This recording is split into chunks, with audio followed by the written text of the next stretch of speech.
What is the story, guys? Welcome back to Quigley Fishing. This is Gavin here. Quick intro to the video.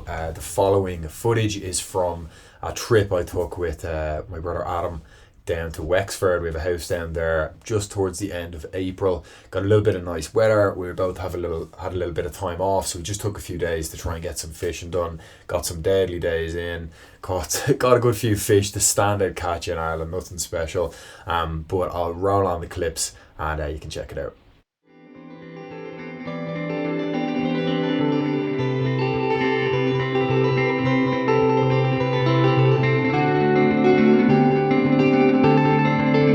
Hey guys, so day one of fishing, flat cam, beautiful day. Got the drone up and took a few clips. You can see that. There's nothing better than a flat sea, man. Like, it's just nothing better. So we decided, right, we'll just go for a walk up the beach first thing, and just a bit of crack, really, get a bit of exercise in. Decided to bring a couple of rods with us. The sun came out. Wasn't too cold as well. Like, so you can see I'm just walking around in shorts, bare flip flops. Nothing better. Yeah, it's absolutely classy. I just decided to walk along the beach. Did a little bit of fishing. Like, we brought the rods with us. Brought, I think, like a lure each, and we brought a couple of like crab lines as well, but we didn't do a whole lot, you know. I don't know what it is, but we just never catch fish with lures. I don't know if the bass are around this kind of area or whatever. I've had a 2-year-old coin as well, washed up or whatever. Someone dropped it, maybe fairly weathered. Didn't know what it was at first, but thought maybe it'd be a sign of good luck. Beautiful day, fairly good visibility in the water as well. I mean, it'll probably be a bit of crack doing a bit of snorkeling around here, so it's what I might do during the summer when it's a little bit warmer. So yeah, we're just doing a bit of spinning, dragging weedless lures through the kind of shallow, kind of seaweedy, rocky areas here. Never know, might be something around. Didn't really have any luck though, but it was still a bit of crack nonetheless. We walked up a good bit. I think probably walked up a couple of kilometers, just kind of walking along the beach, going around the rocks until we couldn't go any further. And you can see there's a boat out on the horizon there. Mainly just stones along these beach. We were kind of hoping to find something cool. This was another shot from this morning, just with the sun kind of rising above the water. You just never get sick of it. Like, I don't know what it is, but when you're down living beside the sea, it's just so easy to get up early. I don't know what it is, it's just class. So we were up fairly early going for a walk along the beach, and then we decided to come back, do a bit of work on the house, and then we set up fishing in the afternoon. This is, I don't know, like dinner time or something like that. So still fairly calm, still plenty of beach. The tide was still, I think the tide was just turning, so it's just about to start coming in now.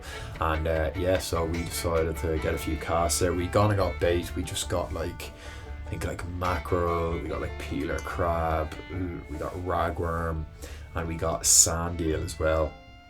And yeah, just chucked a few lines out. I think we had 3 or 4 rods out, all around the same kind of area, and we caught a few fish, nothing special. We were really hoping to get a bass or two. Adam had caught a bass. I think it was probably, I think, like a few weeks before, so we were fairly hopeful that we'd be able to catch one. And so yeah, we were mainly using the rag, but what Adam tried was to put a full sand eel on a rig, so like a 2-hook rig here. So you kind of wrap the line around one of the hooks. I can't remember what this is called, like a pulley rig or something like that. No, I don't think that's it, but yeah, you probably know yourselves. And yeah, so you kind of go up about 1 inch into the fish, into the tail, just to keep it nice and straight, and the other hook then is kind of through the mouth, and you just hook that on to the weight.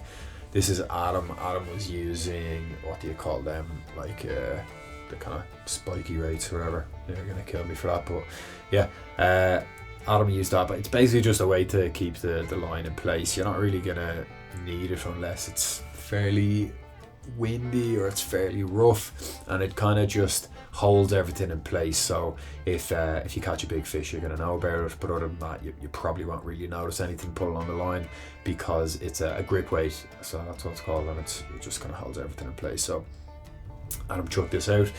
We only recently kind of got a GoPro, so footage isn't the best, but it should get better once we get the hang of it. So yeah, this is Adam just doing a cast. I think this was chest cam, and so you can't really see where I landed, but yeah, that's how you do a decent cast with that.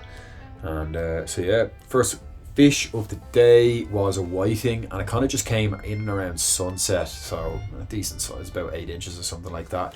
And we caught about 10 of them. We got to the stage where we were like, we can't even bother like recording this. Caught another fish then, the second fish that this is me reeling in, still fairly flat cam, and it was a little baby smoothhound, I believe that is. Caught that on ragworm.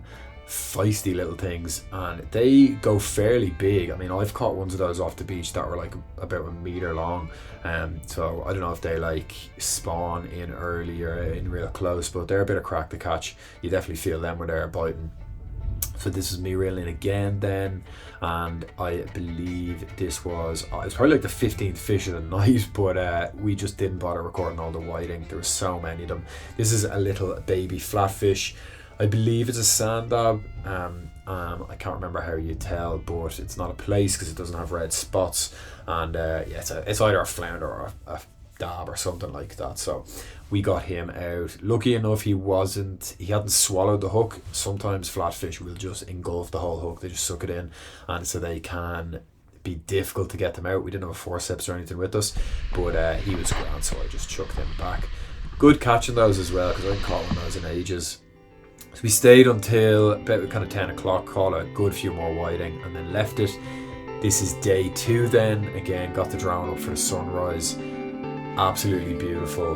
And the sun kind of came out of the clouds after this as well. So I was getting Adam out of bed because I was like, we need to go out in the kayaks. We wanted to get out and just see what we could catch, maybe get like a dogfish or something like that. So grabbed the paddles, grabbed the rods. We're lucky enough in that the house is like literally on the beach.